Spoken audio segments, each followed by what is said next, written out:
उपमुख्यमंत्री अजित पवार के शहर पुणे में उन्हीं के पार्टी पदाधिकारी शंतनु कुकड़े बंगले में डांस बार चलाने के साथ नाबालिग लड़कियों के यौन शोषण मामले में बुरी तरह से फंसे हैं। उनके खिलाफ समर्थ पुलिस स्टेशन में मामला दर्ज कराया गया है। पूर्व विधायक रविंद्र दंगेकर ने इन सभी मुद्दों पर पत्रकार परिषद लेकर कई सनसनीखेज जानकारियां सामने लाई हैं। समर्थ पोलीस स्टेशन मध्ये शंतनु कुकडे नावाच्या इसमावर गुन्हा दाखल केला होता आणि तो गुन्हा यासाठी दाखल केला की एका मुलीने त्याच्याबद्दल तक्रार केली होती आणि तक्रार केल्यानंतर असं लक्षात आलं की तो एका पक्षाचा पदाधिकारी आहे आणि त्या पक्षाचा पदाधिकारी या नात्याने त्याचे पोलीस शहरामध्ये राजकीय लोकांमध्ये त्याचा वावर आहे आणि ज्यावेळेला आम्ही पोलीस स्टेशनला गेलो त्यावेळेला माझ्या तिथले पीआय गीते साहेबांना भेटलो आणि त्यांना मी सविस्तर काय माहिती विचारायला सुरुवात केली तरी ते काय मला समाधानकारक उत्तर देत नव्हते।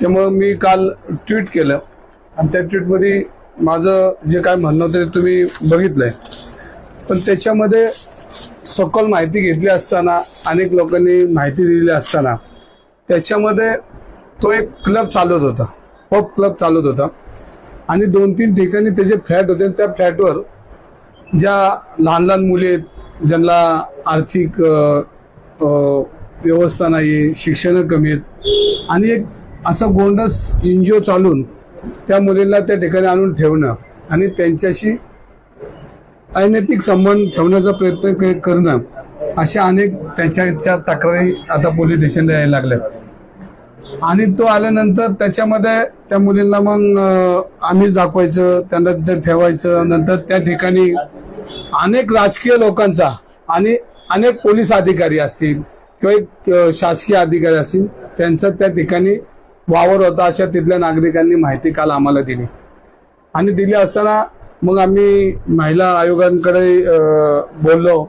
मग त्या रुपालीताई चाकणकर आहेत त्यांनी कमिशनरला एक पत्र दिलेलं की याची सखोल चौकशी व्हावी, पण तो राष्ट्रवादी पक्षाचा एक अल्पसंख्याक आघाडीचा सदस्य किंवा एक पदाधिकारी म्हणून आम्ही अजून चौकशी करायला सुरुवात केली तर त्याचं मोठं जाळं ह्या भागामध्ये आहे आणि धर्मांतर सारखा धर्मांतर म्हणजे तो ख्रिश्चन समाजाचा आहे आणि तिथे धर्मांतर कसं वाढेल किंवा हिंदू मुलं मुली कशी त्याच्या धर्मात आणता येईल हे सगळं काम तो त्या ठिकाणी करताना अनेक माहिती समोर आल्या।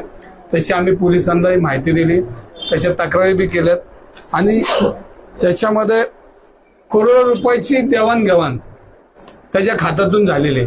त्याला कुठल्या परदेशातून पैसे आले, ती काय सभासद आपल्या धर्मदायकाकडे नोंदणी आहे का आणि करोडोचे ट्रान्सफर त्याने अनेक लोकांना केले।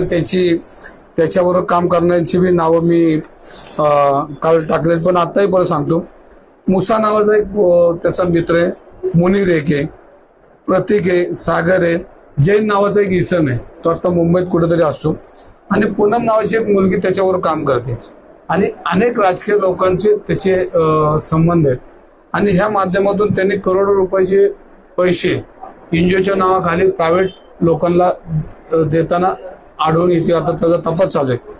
आमचं एक म्हणणं आहे की जर धर्मांतर करत असेल तर त्याच्यावर कडक बंदोबस्त झाला पाहिजे। जर त्या मुली आणल्या होत्या, त्या 5-6 मुली त्या ठिकाणी होत्या, तिथं पब चालवायचा, तिथे लोकांच्या तक्रारी, मग तो पब चालवताना पोलिसांना का लक्षात आलं नाही आणि मग जर एवढं उघडपणे त्या ठिकाणी राजकीय लोकांचा वावर त्या ठिकाणी असेल तर मग पोलिसांनी त्याच्यात हलगर्जीपणा नाही केला पाहिजे या सगळ्या प्रकरणामध्ये।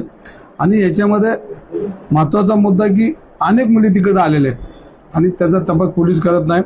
आम्ही पोलीस आयुक्तांना हे पत्र मी पाठवलं की हा तपास एक चांगला सक्षम अधिकारी जेणेकरून तो त्या तपासामध्ये दीर्घाई किंवा काही त्या त्रुटी नाही ठेवणार असा एक अधिकारी त्याच्यावर नेमला पाहिजे।